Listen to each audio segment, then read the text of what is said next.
मंगलाचं मंगल करणारी आणि अमंगलाचं हरण करणारी कथा म्हणजे प्रभू रामचंद्राची आहे. आणि ही कथा कितीही वेळेस ऐकावी तरी पुन्हा पुन्हा ऐकावीच वाटणारी आहे. रामकथा ही प्रत्येकाला ज्ञात आहे, रामकथा ही प्रत्येकाला पाठ आहे, पण तरी सुद्धा पुन्हा पुन्हा ऐकावी वाटणारी आणि कधीच न भरणारी कथा आहे.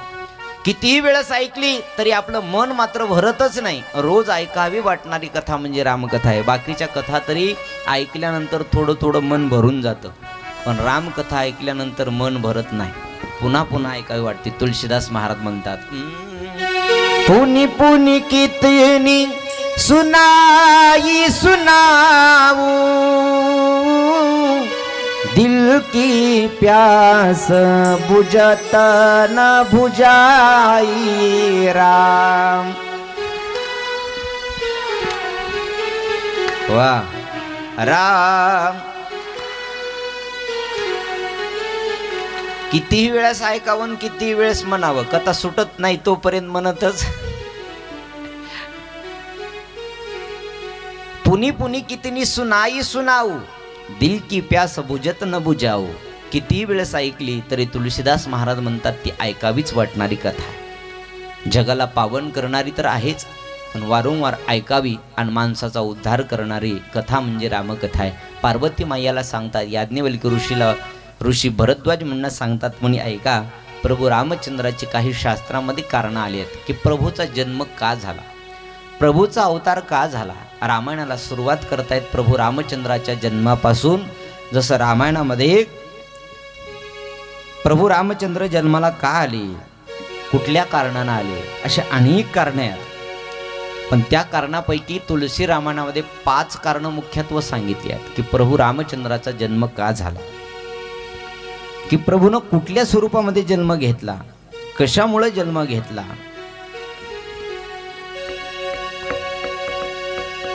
5 कारणापैकी आपण 2-4 कारणं पाहू, त्याच्यातच आपल्याला 5 वाजतील.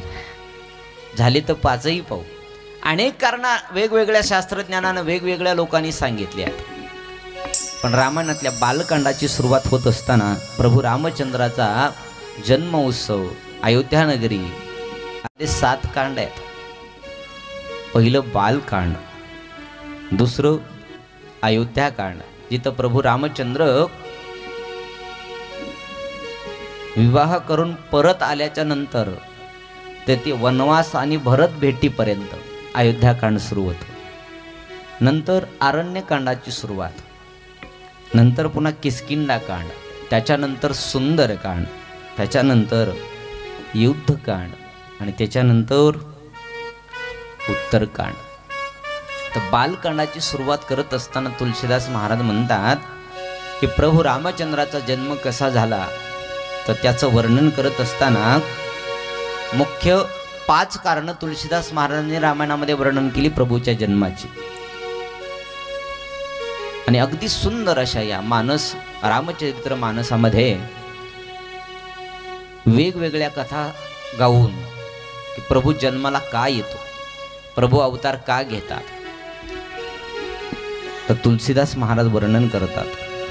जब जब हो धर्म की हानि, बढ़ी असुर अधम अभिमानी.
दोहा आहे की प्रभू रामचंद्र किंबहुना देव अवताराला काय येतो, तुम्हा आम्हाला जन्माला यावंच लागतं. संत संत महात्मे मात्र त्यांच्या सोयीच्छेनं येतात आणि सोयीच्छेनं जातात, आणि देवाला मात्र आणावं लागतं, देवाला यावं लागतं.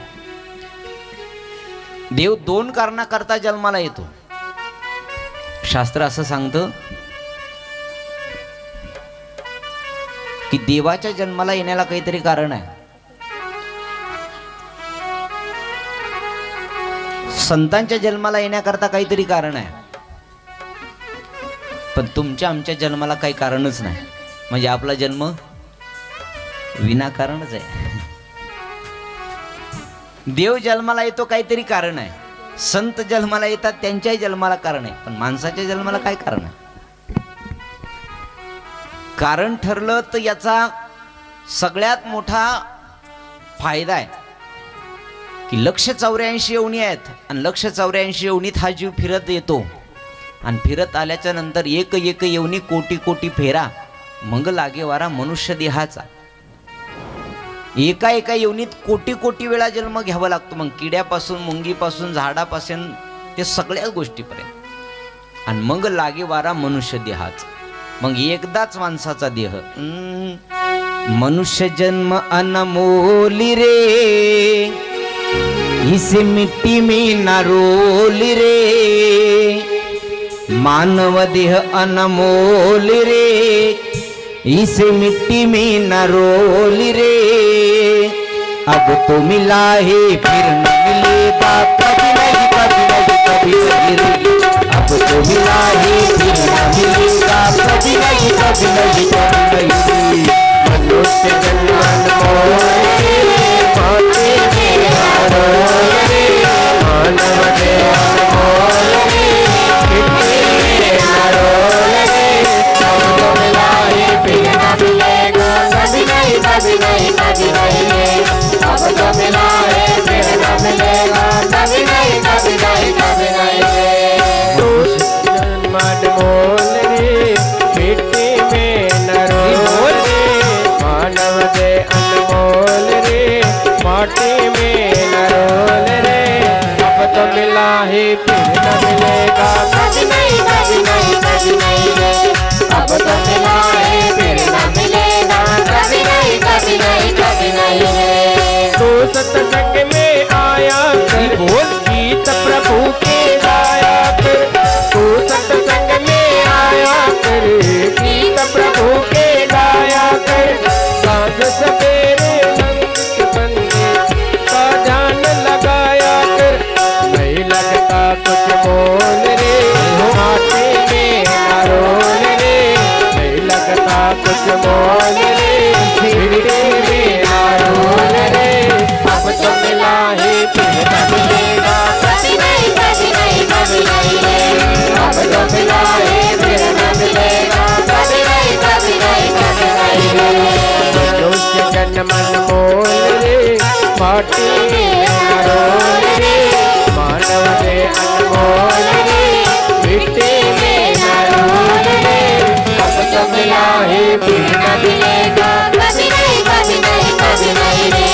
अब तो मिला है फिर न मिलेगा, कभी नहीं कभी नहीं कभी नहीं रे.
नेक कमाई कर ले भाई पता नहीं जिंदगानी का नेक कमाई कर ले भाई पता नहीं जिंदगानी मीठा सबसे बोल रे माटी में रोल रे मीठा सबसे बोल रे माटी में रोल रे अब तो मिला है फिर न मिलेगा कभी नहीं कभी नहीं कभी नहीं रे अब तो मिला है फिर न मिलेगा कभी नहीं कभी नहीं कभी नहीं रे मनुष्य जन्म मोल रे माटी में रोल रे मानव से अनमोल रे मिट्टी में न रोल रे अब तो मिला है फिर न मिलेगा कभी नहीं कभी नहीं कभी नहीं रे अब तो मिला है फिर न मिलेगा कभी नहीं कभी नहीं कभी नहीं रे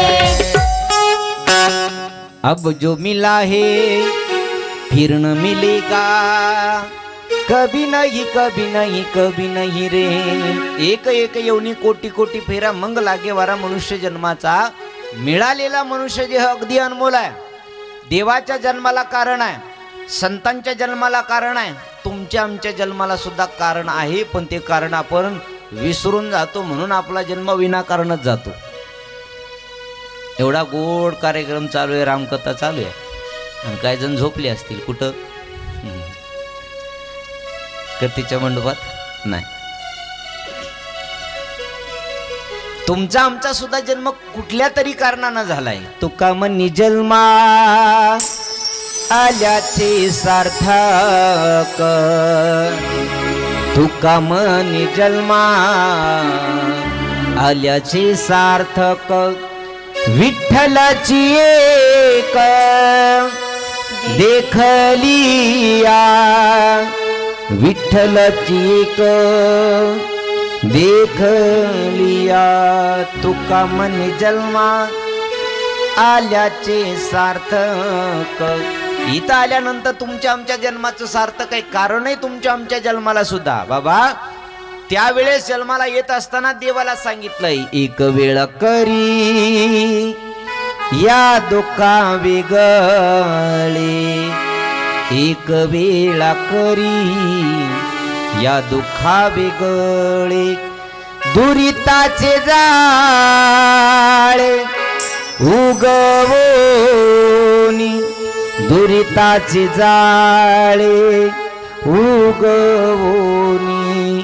आठवीन पाय हा माझा नवस आठवीन पाय हा माझा नवस रात्र आणि दिवस पांडुरंगा रात्र आणि दिवस पांडुरंगा प्रत्येक जीवानं प्रत्येक माणसानं देवाला नवस बोललाय देवा या जन्म मृत्यूच्या संसारातून आईच्या उदरातून एकदा आम्हाला सुखरूपपणे बाहेर काढ मग आम्ही काय करू आठवीनं पाय हा माझा नवस आम्ही नवस बोलतो देवा तुला कुठं आईच्या उदरात होतो तेव्हा नवस आहे देवा आमचा आम्ही या वर्षीचे सप्त्याला आलात की पुढच्या वर्षीच्या सप्त्याला मंडपात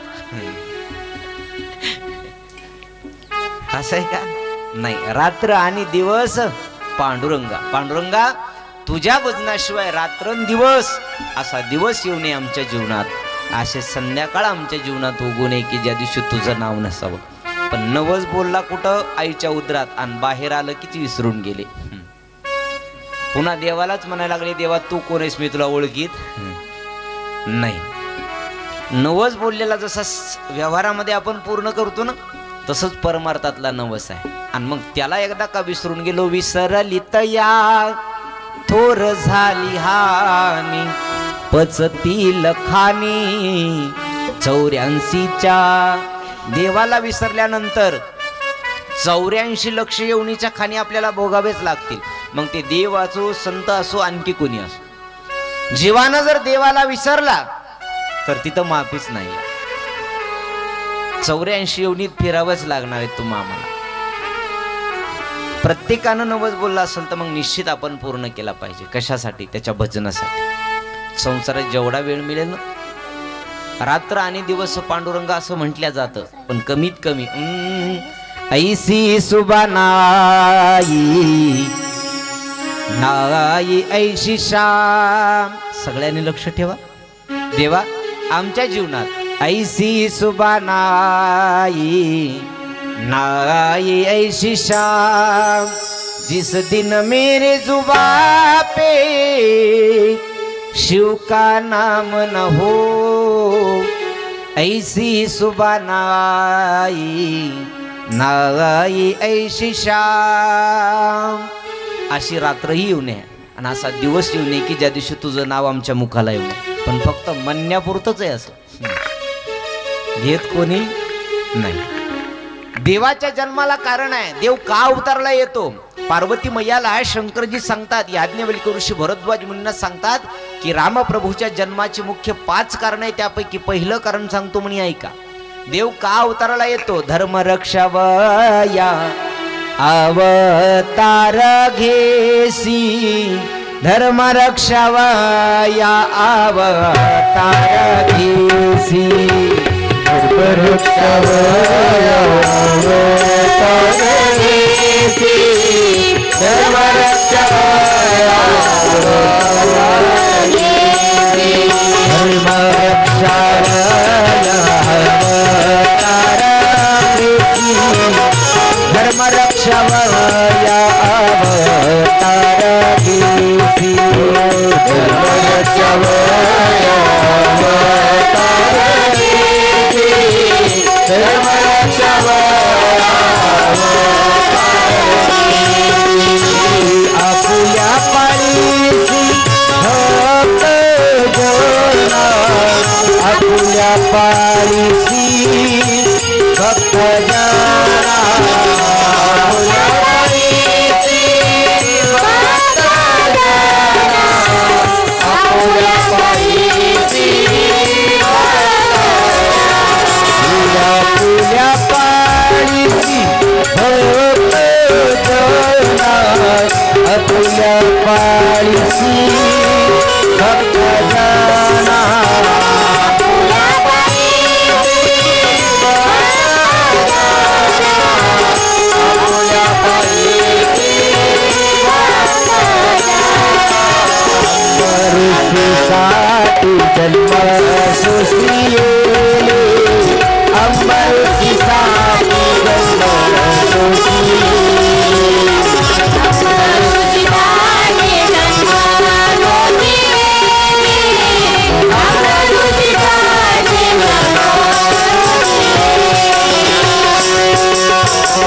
अखिल कोटी ब्रह्मांडाचा मालक देव अवताराला काय येतो? जे तुकोबरायनं सांगितलं तेच तुलसीदास महाराज म्हणतात की देव अवताराला काय येतो. जब जब हो या धर्म की हानी, बाडही असुर अधम अभिमानी राम.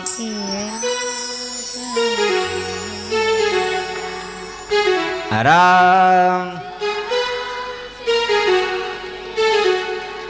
तब तब धरी प्रभु विविध शरीरा, हरही कृपानी दिस जन पीरा. राम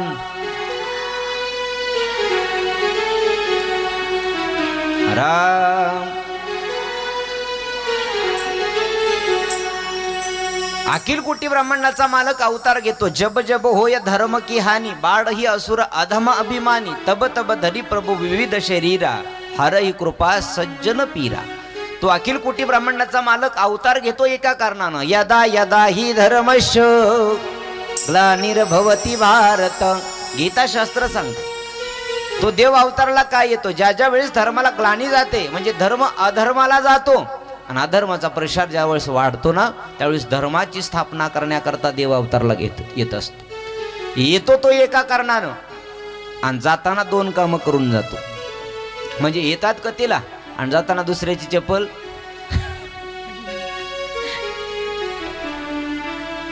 देव अवताराला येतो धर्माची स्थापना करण्याकरता, पण आल्यानंतर परत जाताना तो दोघा जणांचं एकाचं रक्षण करतो आणि एकाला मारून टाकतो. भक्ता राखे पायापासी दुर्जनासी संवारे, तो भक्तांचं रक्षण करतो आणि राक्षसांचा वध करतो. येतो कशासाठी? धर्म रक्षा वया अवतार घेसी, धर्माचं रक्षण करण्याकरता अवतार घेतो तो. मग कधी कृष्ण रूपात अवतार घेतला, कधी प्रभू रामचंद्राच्या रूपात अवतार घेतला, कधी वामन रूप धारण केलं, कधी नरसिंह रूप धारण केलं. धर्माचं रक्षण करण्याकरता, दुष्टाला मारण्याकरताच आणि भक्ताचं रक्षण करण्याकरता. तुलसीदास महाराज म्हणतात, याज्ञवल्क्य ऋषी भरद्वाज मुनींना सांगतायत की तो अखिल कोटी ब्रह्मांडाचा मालक अवतार घेतो धर्माचं रक्षण करण्याकरता.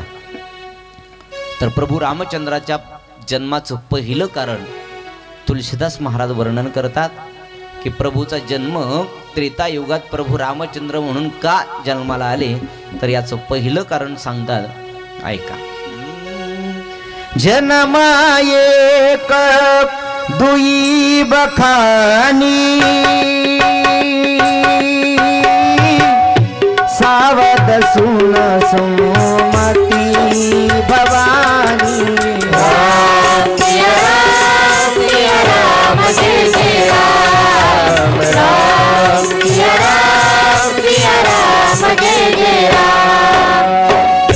द्वारपाल हरी के प्रिय दो, जय वो रवि जय जान सबको. राम सिया राम सिया राम जय जय राम. राम सिया राम जय जय राम. शंकरजी माता पार्वतीला सांगतात की सावध सुनी सुमती भवानी, भवानी सावधान होऊन ऐक. प्रभू रामचंद्राचा प्रथम जन्म कशा करता झाला, तर देवाचा पहिला अवतार, पहिलं कारण या अवताराचं की जय आणि विजय नावाचे भगवंताचे द्वारपाल होते वैकुंठातले.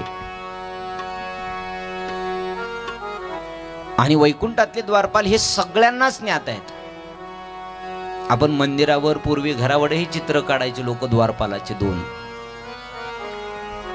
तर भगवंताच्या दारात दोन द्वारपाल, एकाचं नाव होतं जय आणि दुसऱ्याचं नाव होतं विजय. अगदी देवाला सुद्धा प्रिय असणार. त्यांचं काम होतं द्वारपालावरती रक्षण करणं. एक दिवशी सकाळची वेळ होती आणि सकाळच्या वेळी सनतकुमार ऋषी चारी भावंड भगवान महाविष्णूचं दर्शन घ्यावं या उद्देशानं वैकुंठामध्ये गेले. आणि वैकुंठामध्ये जात असताना द्वारपालांनी अडवलं आणि त्यांनी सांगितलं, देव आणखी झोपलेले आहेत, तुम्ही थोड्या वेळानं या. अपमानित केलं, परत पाठवलं. सनकादिकांना राग आला. सनकादिक ऋषीने सांगितलं, तुम्ही आम्हाला अडवलंय. आणि सनकादिक ऋषी सनतकुमार ऋषी म्हणजे ज्ञानी भक्त होते. आणि ज्ञानी भक्तांना देवाजवळ जाण्याकरता कोणी अडवू शकत नव्हतं, मग ते द्वारपालही असो. एकदा का देवाविषयी ज्ञान झालं की जगामध्ये तुम्ही कुठेही कुठल्याही क्षणाला देवाचं दर्शन घेऊ शकता. फक्त त्याच्याविषयी ज्ञान होणं गरजेचं आहे.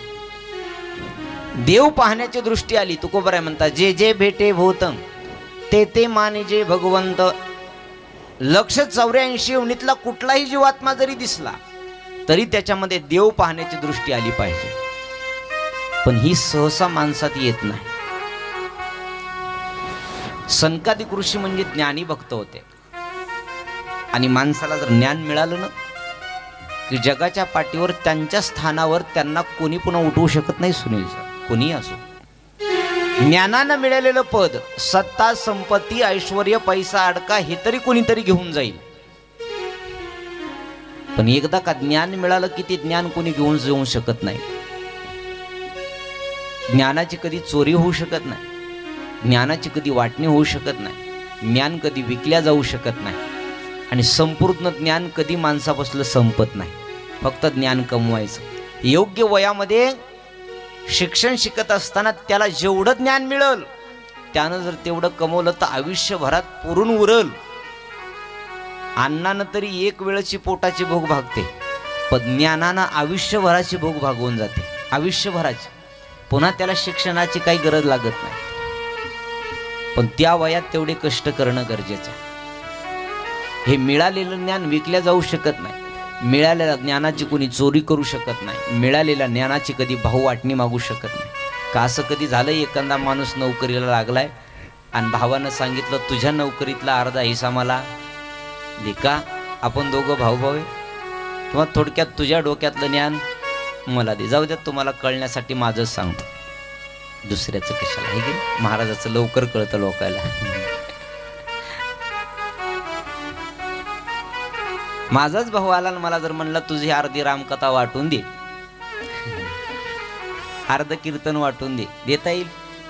नाही, देता येणार नाही. कारण ते ज्ञान कधी वाटल्या जाऊ शकत नाही. कबीरदास महाराजांनी एका मधमाशीला केलेला प्रश्न आहे. श्रीनाथ मधमाशीला, सगळे शेतकरी आहे. कबीरदास महाराजांनी एका मधमाशीला प्रश्न केला, जे मधमाशा असतात ना त्या मधमाशीला, की मधमाशी तू रोज वनामध्ये जातेस आणि वनामध्ये जाऊन फुलातला मकरंद सेवन करतेस, झाडाच्या एखाद्या फांदीवरती एक पोळी तयार करतेस आणि त्याच्यात मध साठवून ठेवतेस. साठवलेला मध तुझ्या लेकरा बाळाच्या कामाला यावा, तुला कधीतरी खाता यावा या उद्देशानं रोज फुलातला थोडा थोडा मकरंद आणतेस आणि या पोळीमध्ये साठवून ठेवतेस. कोणीतरी अज्ञात व्यक्ती तुझ्या जवळ येतो, तुला उठवून लावतो, तुझ्या सगळ्या माशाला इथून उठवून लावतो आणि तो अज्ञात व्यक्ती ती झालेली पोळी घेऊन जातो, त्याच्यातला मध काढतो आणि तो खाऊन टाकतो, विकून टाकतो. कबीरदास महाराज त्या मधमाशीला म्हणतात, का ग रोज फुलातला मकरंद सेवन करतेस, पोळीमध्ये आणून साठवून ठेवतेस, पण कोणीतरी अज्ञात व्यक्ती येतो तुझा मध घेऊन जातो, तुला राग येत नाही का? त्या मधमाशीनं दिलेलं उत्तर मला तुम्हाला सांगायचं, किती गोड आहे का. ती मधमाशी म्हणली कबीरदास महाराजाला, महाराज मी बनवलेला मध एखादा माणूस घेऊन जाऊ शकल, माझी मध बनवण्याची कला मात्र कोणी घेऊन जाऊ शकणार नाही. याला ज्ञान म्हणतात. त्याला ती एकदा का प्राप्त झाली ना, 1000 गोविंद महाराज सारखे येतील, पण त्याची बरोबरी येणार कुणाची बरोबरी येत नाही. या जगामध्ये म्हणतात 7 पदार्थ सारखे आहेत, 7 माणसं जगात सारखे आहेत असं म्हणतात. सेम टू सेम दिसणारी जगात किती आहेत? 7 जण आहेत. कुठं तरी दिसतील, पण सारखंच ज्ञान असणारे जगाच्या पाठीवर एकही माणूस दिसणार नाही, ते एकटाच आहे. आता असे कोणी होणे नाही. छत्रपती शिवाजी महाराज असतील, राष्ट्रसंत भगवान बाबा असतील, हे एकदाच आहेत. पुन्हा भगवान बाबा सारखा नाही कोणी. ज्ञानानं कितीही मोठे होऊन जातील, पण त्यांचं ज्ञान, मिळालेलं तत्वज्ञान, मिळालेली साधना ही एकट्याच जवळ येते. असं होणार नाही की या घरातला माणूस एवढा मोठा झालाय म्हणून सगळीच माणसं मोठी होती, नाही. तो माणूस एकटाच आहे. सनत कुमार ऋषीला अडवलं जय विजयानी, आणि अडवल्यानंतर श्रीनाथ राग आला सनत कुमार ऋषी, मला अडवलं आम्हाला, अरे आम्ही ज्ञानी भक्त आहोत आणि आम्हाला वैकुंठात जात असताना, देवाजवळ जात असताना आतापर्यंत कधी गुन्हा अडवला नाही, तुमची हिंमत कशी झाली आम्हाला अडवायची? शाप दिला, अरे मदानं सत्तेनं उन्मत्त झालात तर आजपासून तुम्ही द्वारपाल होऊन राहणार नाही, राक्षसाच्या योनीत जन्म घेताल, 3 जन्म तुम्हाला राक्षसाचे भोगावे लागतील. शाप दिला आणि धावत पुन्हा आपल्या बद्री आश्रमला आले. सनत कुमार ऋषी आपल्या आपल्या आश्रमला आले. जय विजय घाबरले आणि घाबरल्यानंतर आत आले. भगवंताला उठवलं, देवा क्षमा करा आम्हाला, काय झालं? अहो सनत कुमार ऋषी असं वैकुंठात येत असताना आम्ही त्यांना अडवलं. मग अहो 3 जन्म राक्षसाचे घ्यावे लागतील असा शाप दिला. अरे काय केलं होतं तुम्ही? आम्ही फक्त त्यांना थांबवलं होतं. भगवंतानं सांगितलं, अरे ज्ञानी भक्ताला कोणी थांबवू शकत नाही आणि तुम्ही खूप मोठा अपराध केलाय. देव जवळचा जरी माणूस असला ना तरी भक्तापेक्षा त्याला दुसरं कोणी जवळचं नाही. भक्ताना दिलाय ना शाप, तर मी याच्यात बदल करू शकत नाही. जय विजय गयावया करायला लागले. देवा क्षमा करा ना, आम्हाला काही करा, आम्हाला तुमच्यापासून दूर जायचं नाही, आम्हाला राक्षस व्हायचं नाही. देवानं सांगितलं, तुमच्या अंतकरणात मद आला होता आणि राक्षसाच्याच अंतकरणात मद असतो, माणसाच्या अंतकरणात नसतो. मद म्हणजे अहंकार. हा अहंकार माणसाच्या अंतकरणात आला की माणूस राक्षस बनतो, आणि अहंकार निघून गेला की अहंकार गेला तुका म्हणे देव झाला, तुका म्हणे देव झाला, तुका म्हणे देव झाला. अहंकार गेला तुका म्हणे देव झाला, तुका म्हणे देव झाला, तुका म्हणे देव झाला. अहंकार गेला तुका म्हणे देव झाला, अहंकार गेला तुका म्हणे देव झाला.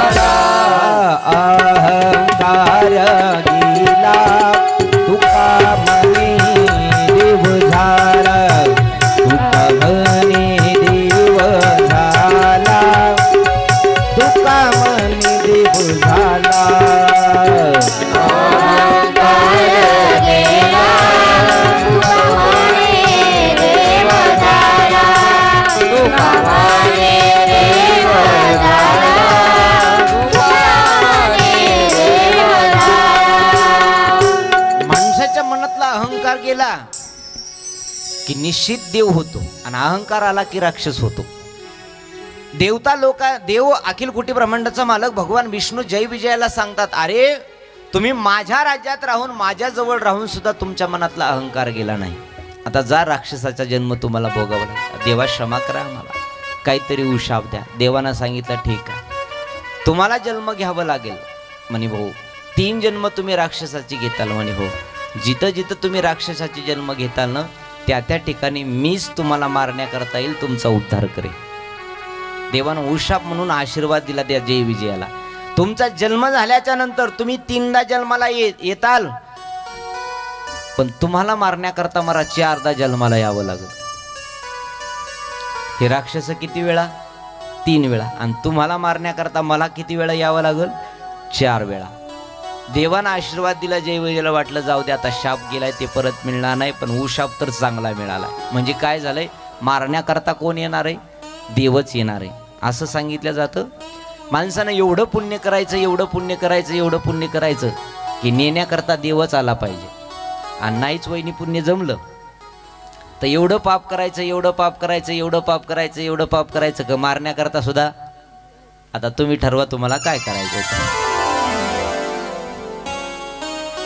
एक तर माणसानं पुण्य केलं पाहिजे, नाहीतर पाप केलं पाहिजे. तुम्ही म्हणताल आम्हाला पाप करायचं, तुम्ही काही सांगायची गरज, आम्ही कुठले आहेत सांगायची गरज आहे का? अजिबात नाही. त्यातली त्यात कनेरवाडीला जय विजयानं सांगितलं देवा ठीक आहे तुमचा आशीर्वाद. जय विजय परत आले, रडायला लागले. बघता बघता मृत्यू झाला आणि जय विजयाचा पहिला जन्म झाला हिरण्याक्ष आणि हिरण्यकश्यपूच्या रूपाने. हे भगवंताचे द्वारपाल होते, पण यांचा पहिला राक्षसांचा जन्म हिरण्यकश्यपू आणि हिरण्याक्षपू या दोघांना मारण्याकरता 2 देवांना अवतार घेतला. म्हणजे भगवान महाविष्णूच पण 2दा आले. हिरण्याक्षाचा वध करताना पहिला देवाचा अवतार वराह रूप, आणि हिरण्यकश्यपूचा वध करताना देवाना अवतार घेतला नरसिंहाच्या रूपानं.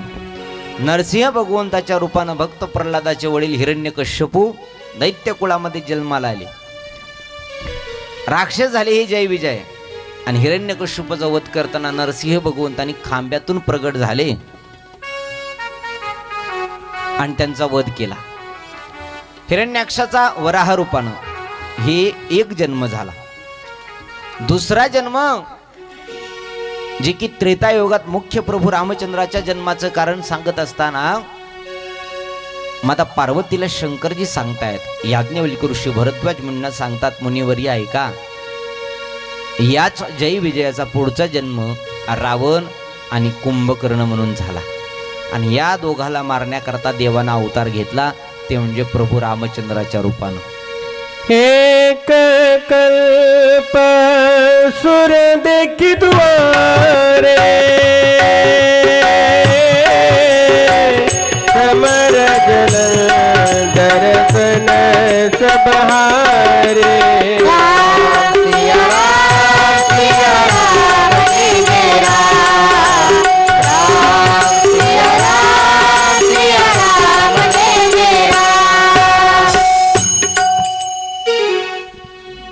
दुसरा जन्म या दैत्याचा, रावण आणि कुंभकर्ण, म्हणजे हे जयविजयच, पण दुसऱ्या जन्मात रावण आणि कुंभकर्ण झाले आणि ह्या दोघाला मारण्याकरता प्रभूने अवतार घेतला प्रभू रामचंद्राच्या रूपाने. बोलिये प्रभू रामचंद्र भगवान की जय. रामप्रभूनं अवतार कार्य घेतलं आणि दोघा जणांचा वध केला. तिसरा यांचा जन्म जे द्वापार युगामध्ये शिशुपाल आणि दंतवक्र झाले, यांना मारण्याकरता देवानं कृष्ण अवतार धारण केला आणि भगवान श्रीकृष्ण परमात्म्यानं शिशुपालाचे 100 अपराध होईपर्यंत त्याला मारलं नाही आणि 101 अपराध झाला की त्याला मारून टाकलं. देवानं त्याचा उद्धार केला. दंतवक्र याचा सुद्धा उद्धार केला. म्हणजे हे जयविजय. या जयविजयाचे 3 जन्म. पहिला हिरण्याक्ष हिरण्यकश्यपू, दुसरा रावण कुंभकर्ण आणि तिसरा शिशुपाल आणि दंतवक्र. या 3 जन्मामध्ये हे अवतारला आले, हे राक्षसी जन्माला आले, पण देवाने यांच्या वेळात 4 जन्माला 4 वेळा जन्म घेऊन यांचा उद्धार केला. पहिला 2दा घेतला विष्णूच भगवंतानी, वराह रूप आणि नरसिंह भगवान. तिसरा राम रूपानं, चौथा कृष्ण रूपानं. पार्वती मैया आनंदित झाल्या. पार्वती माता म्हणतात, नाथ देव किती कृपाळू आहे की आपल्या भक्ताचं रक्षण तर करतोच, पण दुसरीकडे भक्तांना जर अहंकार आला, तिळवरी जरी होई अभिमान, मेरू तो समान भार देवा. भक्ताला अहंकार आला तर देव त्यांना त्यांच्याजवळ न ठेवता दूर करतो. मनातला अहंकार निघून गेला की पुन्हा आपलंसं करतो. म्हणजे या जय विजयाला अहंकार आला होता की आम्ही देवाचे द्वारपाल आहेत आणि देवाचे द्वारपाल असताना आम्ही कुणालाही अडवलं तरी आम्हाला कोणी काही करणार नाही. पण 3 जन्म राक्षसाचे भोगावे लागले आणि देवापासून वेगळं राहावं लागलं आणि पुन्हा यांचा उद्धार केला आणि जय विजयाला पुन्हा आपल्या वैकुंठामध्ये स्थान दिलं. माता पार्वतीला शंकरजी सांगतात, ऐक म्हणे प्रभू रामचंद्राच्या दुसरं जन्माचं कारण. एक कल्प तुलसीदास महाराज म्हणतात, एक कल्प सुख देखी दुलारे, समर जलंधर सन सब हारे. एका कल्पामध्ये जालंधर नावाचा दैत्य होता, जो महाबलवान होता. त्याला दैत्यराज म्हणायचे. समुद्रातून त्याचा जन्म झालेला आणि हे अगदी बलवान, बलाढ्य, त्याला कोणीही मारू शकत नव्हतं. देवता लोकांना त्रस्त करत होते, पण देवता लोकांना त्रस्त करत असताना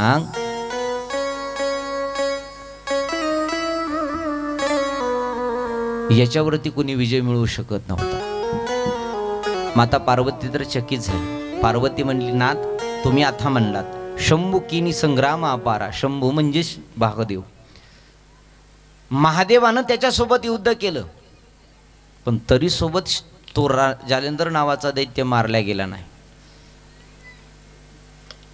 पार्वती मैयानं सांगितलं, नाथ कोणती अशी शक्ती त्याच्याकडे होती की ज्या उद्देशानं तुम्ही सुद्धा मारलं, तुम्ही सुद्धा त्याच्यासोबत युद्ध केलं. धनुज महाबल मरही न मारा. तरी सुद्धा हा महाबल, हा राक्षस, हा दैत्यराज मेला नाही. काय कारण? माता पार्वतीला शंकरजी सांगतात, म्हणे त्या जालंधर नावाच्या दैत्याच्या माग त्याच्या पत्नीची ताकद होती. म्हणे पत्नीची कस काय? म्हणे हो, त्या जालंधराच्या पत्नीचं नाव होतं वृंदा आणि ती वृंदा मोठी पतिव्रता होती. आणि पतिव्रता असल्या कारणानं सकाळी घराच्या बाहेर जात असताना जालंधराला आक्षवण करायची, गंध लावायची, आरती ओवाळायची, घरी बाहेर जायचा हा जालंधर. बाहेरून आल्याबरोबर आरती ओवाळायची, पुन्हा आक्षवण करायचं आणि मगच घरात घ्यायचं, असा रोजचा नियम होता तिचा. आणि त्याच्यामुळं या जालंधराच्या पाठीमागं स्त्री शक्ती होती. पतिव्रता स्त्रीची शक्ती खूप महान आहे. तुका म्हणे पतिव्रता तिची देवावरी सत्ता, देवावरती सत्ता गाजवू शकते, पण ती पतिव्रता असावी. बरं कुणाला म्हणतात पतिव्रता? तर तुकोबरायचं प्रमाणे माझ्या मनाचं कशाला सांगू. तुकोबराय म्हणतात, पतीची या मता अनुसरोनी पतिव्रता. पतीच्या मताप्रमाणे वागणारी तिला पतिव्रता म्हणतात आणि आपल्या मताप्रमाणे वागवणारी तिला त्याच्या मनाप्रमाणे वागणारी पतिव्रता आहे आणि आपल्या मनाप्रमाणे वागवणारी पतिव्रता.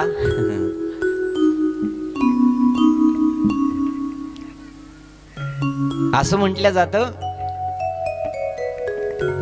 की वीर ओळखावा रणी, साधू ओळखावा मरणी आणि सती ओळखावी सरणी. आपल्याकडं म्हण आहे, माहिती असेल की नसेल पण इथून पुढे लक्षात ठेवा.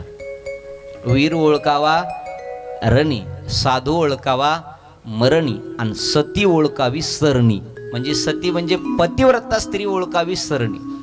ज्या माता माऊलीला मृत्यू आपल्या मालकाला सौभाग्यवती म्हणून जिला मरण आलं, तिच्यासारखी पुण्यवान बाई दुसरी कोणी नाही. मग तिला परमार्थ करण्याची गरज नाही. पती हाच परमेश्वर असतो. तिच्याकरता ती सौभाग्याची गोष्ट आहे. तुम्ही अनुभवलेलं सांगतो. आता सगळ्याचं झालेलं आहे माझ्या सगळं, म्हणून तुम्हालाही सांगतो. सुनील सर, लग्नाच्या वेळी सप्त फेऱ्या असतात, 7 फेऱ्या घेतल्या जातात, बरोबर आहे ना? 7 फेऱ्या. ज्याचं नाही झालं ते लक्षात ठेवा, पुढं कामाला येईल आपल्या. 7 फेऱ्या असतात. त्या 7 फेऱ्यामध्ये 3 फेरे होईपर्यंत नवरा पुढं असतो आणि 4थ्या फेरीला बायको पुढे येते. असंच होतं का तुमचं? कसं होतं की म्हणा, शास्त्र असं सांगतं असं होतं. 3 फेरेपर्यंत आणि 4थ्याला पत्नी पुढे येते. तर 3 फेरे कुणाकुणाचे आहेत? अग्निदेवतेला, जलदेवतेला साक्षी ठेवून ते देव बाप्पा आपल्या अग्नीमध्ये तुपाची धार ओततात आणि अग्नीला फेरे ओढायला लावतात. धर्म, अर्थ, काम आणि मोक्ष हे 4 पुरुषार्थ आहेत. 4 पुरुषार्थ असताना 3 पुरुषार्थ अगोदर पतीच्या हातात असतात. 1 नंबर धर्म पतीच्या हातात आहे, 2 नंबर अर्थ पतीच्या हातात आहे, 3 नंबर काम पतीच्या हातात आहे. म्हणून 3 फेरे होईपर्यंत नवरा पुढे असतो. ती पत्नी अग्निदेवतेला साक्षी ठरवून सांगते की माझा पती धर्माचं कार्य करत असताना मी त्याच्या पाठीमागं राहील, अर्थ कमवत असताना मी त्याच्या पाठीमागं राहून साथ देईल, काम भोगत असताना मी त्याच्या पाठीमागं राहून त्याला साथ देईल. आणि 4थ्या फेऱ्याला, 4थ्या पुरुषार्थ मोक्षाला पत्नी पुढे येते. अग्निदेवतेला, जलदेवतेला सांगते की जलदेवता, अग्निदेवता, आज हे माझ्या कपाळावरती कुंकू लागलंय, तर मोक्ष मिळवत असताना, मरण येत असताना असं सौभाग्यवती म्हणून मला मरण आलं की माझं जीवन सार्थकी झालं. ही अग्नीला केलेली प्रार्थना आहे. आता ही कुणाच्या लक्षात आहे का नाही माहिती, पण करतात असं. 4था पुरुषार्थ आहे मोक्ष, आणि तो मोक्ष मिळाला की जीवाचं कल्याण झालं. पुन्हा येणे जाणे नाही, पुन्हा जन्म मृत्यू नाही. ही जालिंदर नावाचा दैत्य होता. याची पत्नी वृंदा ही मोठी पतिव्रता स्त्री होती. मालक घराच्या बाहेर जाताना अक्षबन करायची, विचारायची नाही बरं तुमच्या आमच्यासारखी. आपण काय करतो, नवरा बाहेर निघाला, आज कुठं,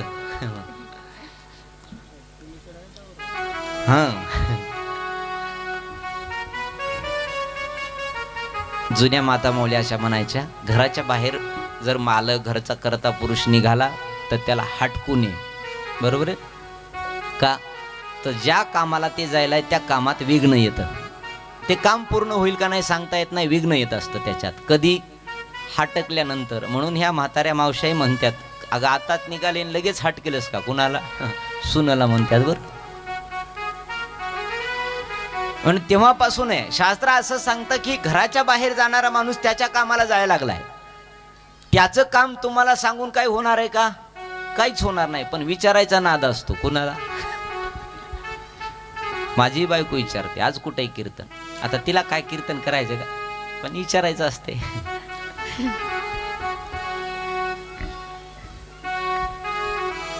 घराच्या बाहेर जात असताना हटकलं की ते काम होत नाही. वृंदा नावाची पतिव्रता स्त्री रोज आपल्या मालकाचं आदरातिथ्य करते, आक्षमन करते आणि हे तिलक लावते, म्हणजे विजयाचा तिलक. म्हणून आपणही साधू संत महात्मे घरी येताना त्याला आक्षमन करतो. सण आला, दिवाळी असेल, दसरा असेल, त्या दिवशी आपल्या मालकाला आपण आक्षमन करतो. तसं जर रोज केलं तर निश्चित विजय तिलक आपल्याच मालकाच्या कपाळी आहे. पण आपणच चुकतो म्हणून देव चुकतो. वृंदा मात्र रोज नित्यनेम असायचा तिचा, आणि त्याचा परिणाम की जालंधराला कोणी मारू शकत नव्हतं. पार्वती तर आश्चर्यचकित झाली. पार्वती मैया म्हणली, माझ्यापेक्षा पतिव्रता? पार्वतीला शंकरजी म्हणतात, हो तुझ्यापेक्षा सुद्धा पतिव्रता. म्हणजे मग भगवान विष्णूला पाठवायचं. भगवान विष्णूची पत्नी लक्ष्मी मैया तर 24 तास पाय दावत बसते देवाचे. पाय लक्ष्मीचे हाती. 24 तास पायाजवळच आहे, 24 तास सेवा आहे. पतिव्रता स्त्रीमध्ये तिचं सुद्धा नाव आहे. म्हणे तिच्यापेक्षा सुद्धा जास्त पतिव्रता. पार्वतीला आश्चर्य वाटलं. मग परिणाम काय झाला? पार्वती मैयाला शंकरजी सांगतात, अनेक वर्ष निघून गेली. देवता लोकांना हा जालंधर त्रास द्यायला लागला, आणि देवता लोकांना त्रास देत असताना त्याच्या बलापुढं कोणी टिकल्या जाऊ शकत नव्हतं. मी अनेक वेळा त्याच्यासोबत युद्ध केलं, पण मी सुद्धा हरून परत आलो. त्याला कोणी जिंकू शकत नव्हतं. नाथ अहो, मग ही सृष्टी म्हणे, या सृष्टीमध्ये त्याच्या इतका बलाढ्य दैत्य त्या काळात कोणी नव्हता, आणि हे केवळ तिच्या स्त्रीचीच ताकद होती. म्हणून आतापर्यंतचा इतिहास आहे की जेवढ्या जेवढ्यांनी इतिहास घडवलाय, तेवढ्या तेवढ्या इतिहास घडवणाऱ्याच्या पाठीमागं स्त्री शक्तीच आहे. म्हणजे आईची असेल, कधी पत्नीची असेल, कधी मुलीची असेल, कधी बहिणीची असेल, पण ही स्त्री शक्तीच आहे. इतिहास घडवायचा असेल तर स्त्री शक्तीची जोड असल्याशिवाय आतापर्यंत कोणीच इतिहास घडवला नाही. छत्रपती शिवाजी महाराज जरी घेतलात, ज्ञानोबराय जरी घेतलात, तुकोबराय जरी घेतलात, तर या प्रत्येकाच्या मागं स्त्री शक्ती होती. ती आपल्याला ज्ञात नाही म्हणून कळत नाही. ज्ञानोबरायच्या मागं स्त्री शक्ती होती, ती बहीण रूपानं.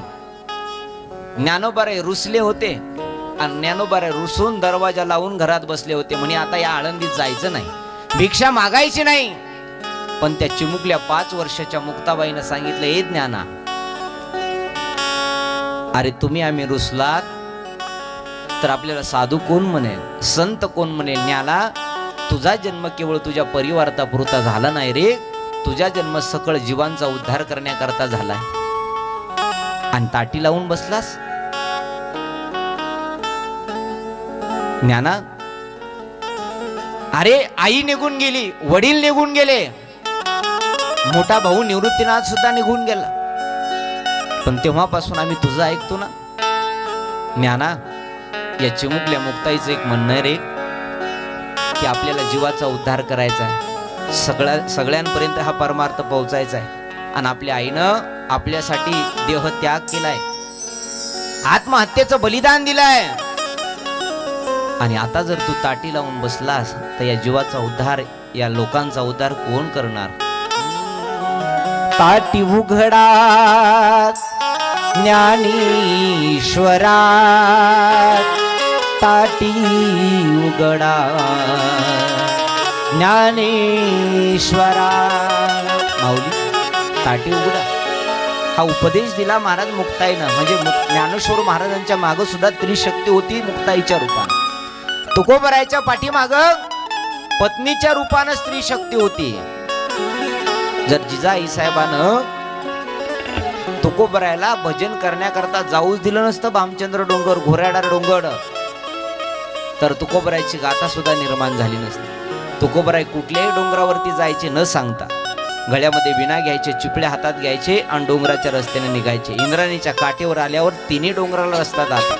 घोराडा डोंगर, भामचंद्र डोंगर, या तिन्ही डोंगरावरती रस्ते जातात. पण कुठल्या डोंगरावर तुकोबराय जाणार माहिती नव्हतं. एक दिवशी संध्याकाळी घरी आल्यानंतर जिजाई साहेब तुकोबरायला म्हणायला लागल्या, मालक, अहो तुम्ही जाजा देवाचं भजन करा, पण सांगून तरी जाजा ना, की आज मी इकडं जायले, मी तिकडं जातोय, तुमची भाकर घेऊन मला येण्याकरता सोपं होईल.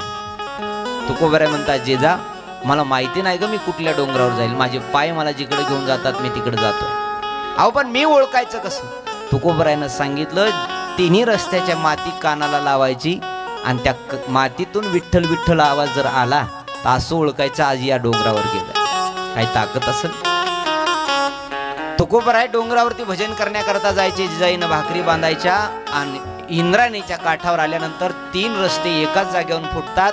एका एका रस्त्याची माती घ्यायची, कानाला लावायची, आणि ज्या मातीतून विठ्ठल विठ्ठल आवाज येईल त्या मातीकडे, त्या डोंगराच्या रस्त्याकडे जायचं आणि आनंदानं तुकोबरायला शेतात डोंगरात नेऊन खाऊ घालायचं. ही जिजाईची ताकद होती. छत्रपती शिवाजी महाराजांना स्वराज्य निर्माण केलं. स्वराज्य व्हावं ही श्रींची इच्छा, म्हणजे मासाहेब जिजाऊची इच्छा होती. प्रभू रामचंद्रानं सेतू बांधला, रावणाचा वध केला, ही इच्छा होती कौशल्य मैयाची.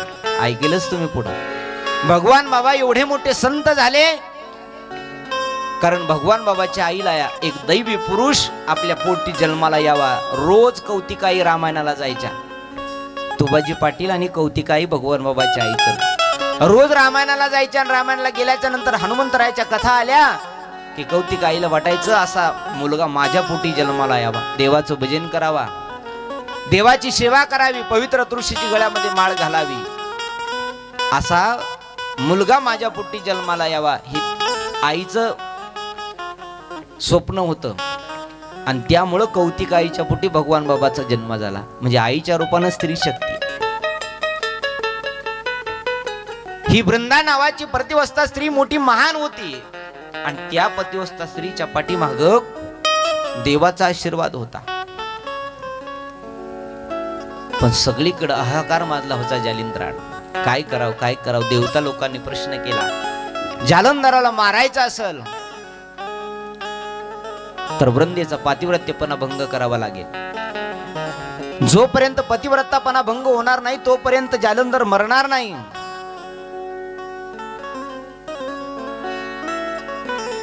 भगवान महाविष्णूने विचार केला, काय करावं, चला आपणच अधर्म करायचा. भोले बाबाला सांगितलं तुम्ही जा जालंधरासोबत युद्ध करा. म्हणे ठीक आहे. इंद्राला घेतलं आणि इंद्राला साह्य घेऊन जालंधराचं रूप धारण केलं भगवान महाविष्णूनं.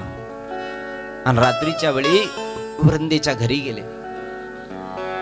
हा जालंधर नावाचा दैत्य मात्र युद्ध करण्यामध्ये इकडे मग्न आहे भोले बाबा सोबत. दोघांचं घनघोर असं युद्ध सुरू आहे. सगळी पृथ्वी पाहते. 33 कोटी देवता लोक, सप्त ऋषी, गण गंधर्व, दैवता, हे सगळे काही लोक जालंधराचं महाभयंकर असं युद्ध पाहत आहे. सगळ्याला वाटत होतं कोण हरणार, कोण जिंकणार, कोण मारणार. जालंधराचा वध तर भोले बाबा कधी करू शकणार नाही. याच्या अगोदर सुद्धा भोले बाबाचं, शंकरजीचं आणि जालंधराचं युद्ध सुरू झालं होतं. त्या युद्धामध्ये शंकरजीच पळून कैलासाला परत आले. आता कोण परत जाणार. सगळ्यांचं लक्ष त्या जालंधराच्या युद्धाकडे लागलं होतं. भगवान महाविष्णूने जालंधराचं रूप धारण केलं, घरी गेले आणि रात्रभर त्याच्या पत्नीजवळ राहिले. पातिव्रत्यपणा भंग केला. पहाटच्या वेळी ब्रह्म मुहूर्तावर पातिव्रत्यपणाचं तेज नाहीसं झालं जालंधराच्या चेहऱ्यावरून. आणि जालंधराच्या पाठीमागे जी स्त्री शक्ती होती ती शय पावली. जशी शय पावली तशी भोले बाबांना त्रिशूळ घेतला आणि जालंधराच्या पोटामध्ये घातला. जालंधराचा वध झाला. जालंधर खाली पडला. 33 कोटी देवता लोकांनी जय जयकार केला. देवता लोकांचा विजय झाला. देवता लोकांचा विजय झाला. देवता लोकांचा विजय झाला. जालंधर राक्षस मारल्या गेला. जालंधर राक्षस मारल्या गेला. पहाटच्या वेळी हा आवाज पोहोचला वृंदेच्या कानावरती. वृंदा माता म्हणायला लागली, अरे जालंधराचा जर वध झाला असेल तर माझ्या घरात आहे तो कोण आहे. रागाच्या भरात घरात आली आणि आल्यानंतर पाहिलं जालंधराच्या रूपात असणारे भगवान महाविष्णू प्रगट झाले. देव महाविष्णूला पाहिलं आणि राग केलं आणि रागाच्या भरात वृंदेनं शाप दिला, हे देवा, अरे तूच म्हणत होता पातिव्रत्यपणा निभवावा आणि आज तूच माझा पातिव्रत्यपणा भंग केलास. अरे देवा, तू अधर्म केल्यावर लोक अधर्म का करणार नाही. देवा, हे चांगलं म्हणावं की वाईट म्हणावं. अरे बोल काहीतरी, का दगडासारखा गप्प बसलाय. भगवान महाविष्णूंनी मान खाली घातली कारण जालिंधराच्या पत्नीचं तेज, जालिंधराच्या पत्नीचं पुण्य, वृंदेचं पुण्य हे जास्त होतं. काही करू शकले नाही देव. खाली मान घालून ऐकायला लागले आणि ऐकत असताना वृंदा माता म्हणायला लागली, अरे आता दगडासारखा काय बसलाय. ऐक रे, मी तुला शाप देते. इथून पुढे प्रत्येक जण तुम्ही मंदिरात जात असताना दगड होऊन जाताल आणि ब्रह्मांडावरती दगड होऊन पडशील तू. तेव्हापासून आपल्या हिंदू धर्मातल्या मंदिरातले देव दगडाचे आहेत. या वृंदेचा शाप आहे देवाला. देवा, तू दगड होऊन पडशील. देवानं हात जोडले वृंदेला सांगितलं, ठीक आहे देवा, वृंदा ठीक आहे, तुझी जशी इच्छा ना तशी, पण ऐक, तू जरी मला शाप दिला तरी मी तुला वरदान देतो. ज्या ज्या वेळेस मी दगड होऊन मंदिरात पडल त्या वेळेस माझ्या समोर तुझं रूप घेऊन तू जन्माला येशील आणि मी सातत्यानं तुझं दर्शन घेत राहील. सातत्याने तुझी मला आठवण येईल जाईल. तीच वृंदा पुन्हा तुळशीच्या रूपाने जन्माला आली आणि प्रत्येक मंदिरासमोर तुळशी वृंदावन असं नाव म्हणजे ह्या वृंदेचं नाव जोडल्या गेलं. ती तुळशी स्वरूपात प्रगट झाली आणि ती प्रत्येक वेळी महाविष्णूला प्रसन्न होण्याकरता, प्रत्येक वेळी महाविष्णूला अतिप्रिय जर काही झालं असेल तर बाकीचं कुठलंच फूल झालं नाही, तुळशीच्या मंजुळा झाल्या. कारण या तुळशीनं म्हणजे या वृंदेनं पुण्य केलं, त्या पुण्याचा परिणाम देवानं आशीर्वाद दिला होता की इथून पुढं तू मला प्रिय राहशील. माझी चूक झाली आहे, पण जालंधर हा उन्मत्त झाला होता. तू पुण्यवान होतीस, तुझा अपराध नव्हता, पण तुझा मालक मात्र वाईट वागत होता, देवता लोकांना त्रास देत होता, ऋषी मंडळीला त्रास देत होता. एवढ्या कारणानं तेवढं बनल्याबरोबर महाराज वृंदेलाही पुन्हा केलेल्या कर्माचा पश्चाताप होत होता. देवानं सगळी काही कहाणी जालंधराची सांगितली आणि वृंदा म्हणायला लागली, देवा मला क्षमा करा, मी तुम्हाला शाप दिलाय. वृंदेचा शाप देवानं सहन केला आणि सांगितलं, काही काळजी करू नको, चंद्र सूर्य आहे तोपर्यंत तुझी आणि माझी कीर्ती अजरामर राहील. तेव्हापासून सत्ययुगापासून, त्रेतायुगापासून, द्वापार युगापासून प्रत्येक वेळी, नाहीतर आपल्या हिंदू धर्मात सोन्याचे देव सुद्धा लोकांनी बसविले असते. तेवढी लोक आपल्या श्रीमंत आहेत, देवासाठी भरपूर देतात सुद्धा. पण या वृंदेचा शाप होता की तुम्ही दगड होऊन पडसाल. आणि दगड होऊन पडसाल म्हटल्याबरोबर भगवान महाविष्णूने सांगितलं, वृंदा प्रत्येक मंदिरासमोर, प्रत्येक वैष्णवाच्या घरासमोर तुला आदरातिथ्यानं पूजल्या जाईल हीच तुळशी. म्हणून वृंदेचा जन्म झाला आणि वृंदेचा जन्म झाल्यानंतर पार्वती मैया आनंदित झाली. आणि पार्वती मैया सांगायला लागली, नाथ यांना मारण्याकरता प्रभूना अवतार का घेतला? त्यावेळेस पुन्हा या वृंदेनं शाप दिला होता की पुढं आम्ही राक्षस कुळातले आहेत ना देवा, तर आज जसा माझा पातिव्रत्यपणा भंग केलास तसं पुढं भविष्यात सुद्धा तुझीच पत्नी कुणीतरी आमच्या कुळातले पळवून घेऊन जातील आणि तुझ्या सुद्धा पत्नीवरती आळ येईल की पातिव्रता भंग केलेला तुझ्या सुद्धा बायकोला लोक नाव ठेवतील. देवांना सांगितलं, वृंदा हे सुद्धा मी शाप सहन करायला तयार आहे. त्यावेळी तीच वृंदा आपल्या पतीचं राक्षस कुळ वर्णन करत असताना तोच जालंधर पुढं रावण झाला आणि त्या रावणानं प्रभू रामचंद्राची बायको सीता माता ही राक्षस कुळातल्या रावणानं पळवून घेऊन गेले आणि पुन्हा त्यांना मारण्याकरता प्रभू रामचंद्राचाच अवतार झाला. म्हणजे प्रभूच्या दुसऱ्या जन्माचं कारण आहे जालंधराचं आणि वृंदेचा पातिव्रत्य याची कथा ऐकल्याबरोबर भरद्वाज मुनींना आनंद वाटला, त्याचबरोबर पार्वती मैया आनंद वाटला. पार्वती मैया म्हणते, नाथ प्रभूच्या तिसऱ्या जन्माचं कारण कोणतं आहे? म्हणे ऐक. नारद भाप दिन एक बार, नारद शाप दिन एक बार, कल्प एक तेहि लगी अवतारा, राम सिया राम जय राम सिया राम, राम सिया राम जय राम सिया राम, राम सिया राम जय राम सिया राम, राम सिया राम जय राम सिया राम. गिरिजा चकित भई सुनि बानी, गिरिजा चकित भई सुनि बानी, नारद विष्णु भगत पुण्यज्ञानी, नारद विष्णु भगत पुण्यज्ञानी, राम सिया राम जय राम सिया राम, राम सिया राम जय राम सिया राम, राम सिया राम जय राम सिया राम, राम सिया राम जय राम सिया राम. शंकरजी माता पार्वतीला सांगतात, पार्वती प्रभू रामचंद्राच्या तिसऱ्या जन्माचं कारण ऐक. एकदा नारद महर्षींना देवाला शाप दिला. नारद शापदिनी एक बारा,